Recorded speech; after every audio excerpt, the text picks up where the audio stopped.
Hello বন্ধুরা, আশা করি আপনারা সবাই ভালো আছেন।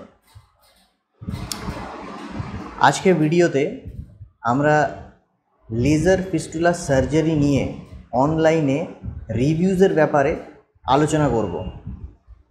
যারা যারা এই রোগে আক্রান্ত আছে আপনারা প্রায় দেখবেন তারা খুব নেটে সার্চ করে আর নেটে প্রচুর রেজাল্টও পায়, ডক্টরের নাম পায়, নানান রকমের রিভিউজ পায়। আপনি ইউটিউবে দেখবেন এই সংক্রান্ত প্রচুর ভিডিওজ আছে এবং ডক্টরসদের ভিডিও আছে যেখানে বিভিন্ন রকমের ডক্টর নিজের প্রশংসা করছে এবং নিজের পেশেন্টদের দিয়ে রিভিউও করছে যে ওনার চিকিৎসাটা খুবই ভালো। তো এই বিষয়ে আপনাদের কিছু বলতে চাইব, কারণ আমারও লেজার ফিস্টুলা সার্জারি হয়েছে এবং আমাকেও রিভিউ দিতে হয়েছে। তো আপনারা কি ভাবছেন, একটা সার্জারি করার 1 মাস পরেই কি আপনি জানতে পারবেন যে আপনার সার্জারিটা প্রপার হয়েছে কি না, আপনার রোগটা প্রপারলি সেরে গেছে কি না? সেটা কোনো দিনই সম্ভব নয়। কিন্তু এখনকার ডক্টররা কি করছে, আপনার সার্জারি করেই 1 মাস পরেই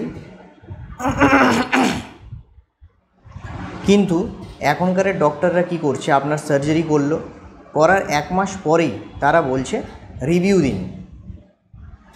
এবারে এইখানে একটা বোঝার ব্যাপার আছে, যখন আপনাকে কেউ রিভিউ দিতে বলছে, রিভিউ জিনিসটা আসলে কি? রিভিউ জিনিসটা হচ্ছে সম্পূর্ণ আপনার ব্যক্তিগত বক্তব্য বা ব্যক্তিগত অভিজ্ঞতা, যেটা আপনি অন্য লোকেদের জন্য শেয়ার করবেন, যেন অন্য লোকেরা আপনার এক্সপিরিয়েন্সটা জানতে পারে এবং সেইভাবে তারা বিচার করতে পারে যে সেই ডক্টরের কাছে তারা চিকিৎসাটা করাবে কি না। কিন্তু বন্ধুরা, আপনাকে বলে দিই, এখন আপনারা নেটে, ইউটিউবে বলুন বা গুগলে বলুন, যত রিভিউজ দেখবেন সব রিভিউজ কিন্তু ফেক রিভিউজ।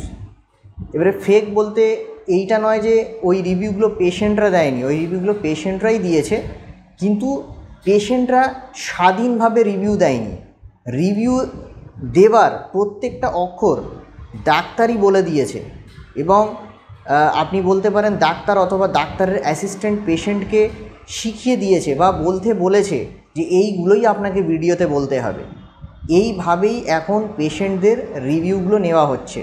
তাই বন্ধুরা, আমি আপনাদের অনুরোধ করব, আপনারা যখন অনলাইনে ডক্টরের কোনো রিভিউ দেখছেন, দয়া করে ওইটাকে ভালো করে ঘেঁটে নেবেন, ডক্টরের সাথে নিজে গিয়ে কথা বলে আরও অন্য কোনো ডক্টরের কাছে একটা সেকেন্ড ওপিনিয়ন নেবেন, নিয়ে তারপরে কিন্তু আপনার চিকিৎসাটা করাবেন। কারণ অনলাইনে বেশিরভাগ রিভিউগুলোই সব কিন্তু ম্যানিপুলেটেড, সব কিন্তু ডক্টর এবং তাদের অ্যাসিস্ট্যান্টরা পেশেন্টদের শিখিয়ে তারপরে তাদের ক্যামেরার সামনে দাঁড় করিয়ে বলে দেয় যে এইগুলোই আপনাকে বলতে হবে।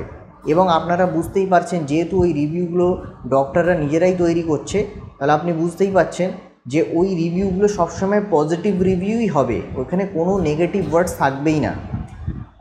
তো যখন নেগেটিভ ওয়ার্ডস থাকবেই না, তাহলে আপনারা কি ভাববেন? আপনারা ভাববেন তাহলে এই ডক্টরটা হচ্ছে সবথেকে সেরা ডক্টর, তা আপনি ছুটে তার কাছেই যাবেন চিকিৎসা করাবার জন্য। অথচ যখন আপনি ভিডিওস দেখবেন, ডক্টরের ভিডিওস দেখবেন বা রিভিউয়ের ভিডিওস দেখবেন, ভিডিওসের টাইটেলগুলো পড়বেন, ডেসক্রিপশনগুলো পড়বেন, ওতে দেখবেন ডক্টর লিখেছে যে 5 years fistula completely cured, complex fistula completely cured. তো এইখানে ডক্টর নিজেই দাবি করছে যে ফিস্টুলাটাকে তারা কমপ্লিটলি কিওর করে দিচ্ছে, মানে একদম পুরো সারিয়ে তুলছে। অথচ আপনি যখন ডক্টরকে কনসালটেশনের জন্য যখন ডক্টরের কাছে যাবেন, তখনও কিন্তু তারা তাই বলবে যে চিন্তার কোনো ব্যাপার নেই, সার্জারির পর আপনি একদম ঠিক হয়ে যাবেন।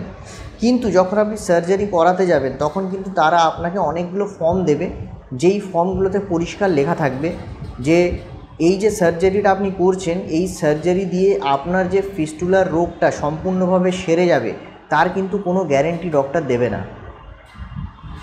এবারে এইখানে আমার একটা পার্সোনাল একটা ওপিনিয়ন আছে, যেটা আমি আপনাদের সঙ্গে শেয়ার করতে চাইবো এবং এই বিষয়ে আপনাদেরও ওপিনিয়নটা জানতে চাইবো যে আমার ওপিনিয়নটার ব্যাপারে আপনারা কি ভাবেন। আমি মানছি কি প্রত্যেকটা রোগ ডক্টরের পক্ষে সেরিয়ে তোলা সম্ভব নয়, কিন্তু যখন আপনি একটা সার্জারি করাচ্ছেন, যখন একটা মোটা অ্যামাউন্টের টাকা দিয়ে সার্জারি করাচ্ছেন, যেমন আমার সার্জারিটা করতে 1,26,000 টাকার মতো খরচা হয়েছে এবারে আপনি বুঝতেই পারছেন, যখন আপনি একটা মোটা অঙ্কের টাকা দিয়ে একটা সার্জারি করাচ্ছেন, ডাক্তার যখন আপনাকে প্রথমবারই বলে দিচ্ছে এই সার্জারি করে আপনার রোগটা যে সম্পূর্ণভাবে সেরে যাবে, তার কিন্তু কোনো রকমের গ্যারেন্টি নেই। তো সেই ক্ষেত্রে আমার পার্সোনালি আমি ভাবি যে সেই ক্ষেত্রে ডাক্তারকে অন্তত পেশেন্টের জন্য এইটুকু করা উচিত যে আপনি ফার্স্ট সার্জারি করলেন, সার্জারি করার পরে আপনার যদি মনে হলো যে আপনি কমপ্লিটলি কিওর্ড হলেন না, তাহলে আমার মতে বলে সেকেন্ড সার্জারিটা ডাক্তারকে বিনামূল্যে করা উচিত। যেহেতু ফার্স্ট সার্জারিতে উনি একটা মোটা অঙ্কের টাকা নিয়েছে এবং সার্জারিটা একটা ফেল্ড সার্জারিতে গিয়ে দাঁড়িয়েছে, পেশেন্ট কিওর্ড হয়নি, পেশেন্ট সারেনি, পেশেন্টের রোগ সারেনি। তো যখন আপনি দেখবেন, আপনি যখন কোনো জিনিস কিনছেন বাজার থেকে, আমরা কোনো জিনিস যখন কিনতে যাই বাজারে, দেখবেন আমরা প্রত্যেক জিনিসে গ্যারেন্টি ওয়ারেন্টি খুঁজি যে এইটা কিনছি আর কত দিনের ওয়ারেন্টি আছে। যদি এই জিনিসটা ওয়ারেন্টির মধ্যে খারাপ হয়, তখন সার্ভিস সেন্টার কী করে, সার্ভিস সেন্টার ওই পার্টসটা বিনামূল্যে আপনাকে পাল্টে দিচ্ছে। কিন্তু ওয়ারেন্টির পরে খারাপ হলে তখন সার্ভিস সেন্টার ওই পার্টসটা চেঞ্জ করার জন্য আপনার কাছে পয়সা নিচ্ছে।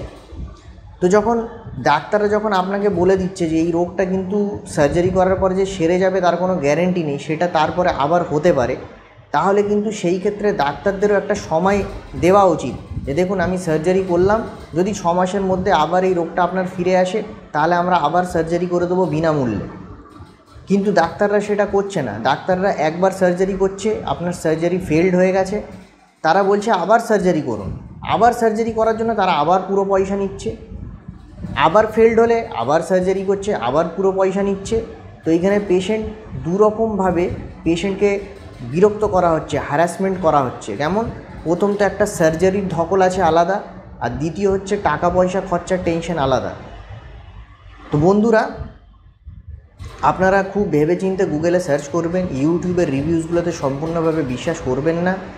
আপনারা কোনো ডাক্তার যখন দেখাবেন, অবশ্যই ডাক্তারকে দেখিয়ে নিয়ে ভালো করে কথা বলে ডক্টরের কথাবার্তা শুনে একটু বোঝার চেষ্টা করবেন ডাক্তারটা কেমন। আর দরকার পড়ে আরও 2-3টে ডাক্তার দেখিয়ে আরও সেকেন্ড থার্ড ওপিনিয়ন নিয়ে তারপরে এগোবেন। কারণ আপনারা বুঝতেই পারছেন এখনকার যুগে বেশিরভাগ লোকরা টাকা কামাবার জন্য মানে কিছুই করতে পারে, মানে পেশেন্টদের নিয়েও খেলা করছে এখন। তো বন্ধুরা, আজকের ভিডিওটা এইখানেই শেষ করব। আর আশা করি আপনারা নিজেদের ওপিনিয়নগুলো কমেন্টে জানাবেন, আপনাদের মতামতগুলো আমাকে জানাবেন। আর ভিডিওটা ভালো লেগে থাকলে ভিডিওটা লাইক করবেন, শেয়ার করবেন, আর অবশ্যই আমার চ্যানেলটিকে সাবস্ক্রাইব করে দেবেন যেন আমি আরও ইনফরমেটিভ ভিডিও আপনাদের জন্য আনতে পারি।